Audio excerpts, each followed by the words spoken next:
Joining me now is University of Austin CBR Free Speech Chair and Public News founder, Michael Shellenberger. Michael, great to see you. Thank you so much for being here. Thanks for having me, Maria. And of course, you were integral in breaking the Twitter files in 2022. We all owe you a great debt to have exposed what was going on between government pressuring Meta and others, Twitter, to censor information. Your reaction to what you're hearing this morning from Meta? You know, cautiously optimistic. I mean, I was personally censored by Facebook. They censored the article that was associated with my 2020 book on the environment.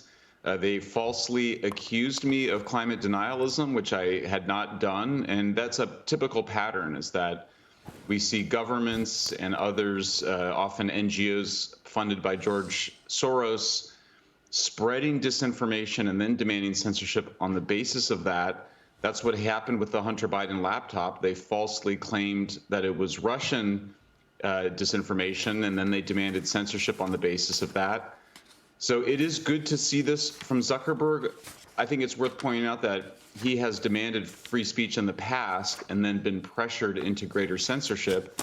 And this is all coming at a moment when we're seeing renewed accusations of foreign interference by European governments, which have actually tried to interfere with our free speech rules here.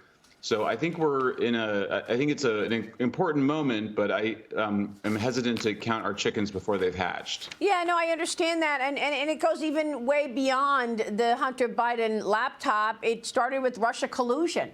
I mean, this is all political, yes. You know, with Russia collusion. I thought it was made up. I didn't believe it at all. And I got canceled and I got attacked. I mean, it was all political, Michael. Yeah, that's right, Maria. And first of all, bravo to you, because you were ahead of me, certainly, on the Russia collusion hoax. One of the worst conspiracy theories, disinformation that undermined President Trump's first term, incredible abuse of power by both the FBI and the CIA. So it's a very troubling event. We still haven't gotten all the information on it. So, you know, look, I just think we're in a moment where there's a huge backlash going on around the world against mass migration. I think that is ultimately what could end up in regime change, so to speak, in France, Germany, yes. Britain, just like we've seen in Italy. So I think that, you know, free expression is essential for political life and for democracy. And they have, I think, the Europeans in particular, but to some extent the Democrats in the United States have depended on censorship. They've depended on being able to control the information that people are allowed to hear. They've depended on the ability to spread disinformation.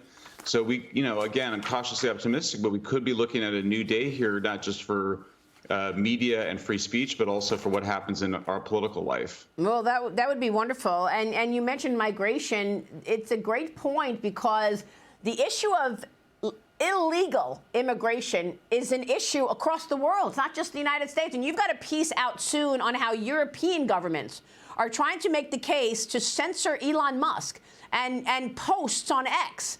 These European governments are claiming that he's unfairly interfering in international relations. Tell me more about this. This is incredible. Yeah, well, yesterday we saw both French President Emmanuel Macron, we saw Norway's prime minister. We've also seen the prime minister of Britain, all falsely accusing Elon Musk of interfering in elections. That hasn't happened. Also, by the way, Germany also made that accusation. That hasn't happened. What they're referring to are Elon Musk's posts on X and an op-ed in a German paper. They're falsely accusing him of this. I think it could be prelude to more demands for censorship. Unbelievable. Michael, great work. We so appreciate your time and all that you are doing. Thank you, sir. Thank you, Maria.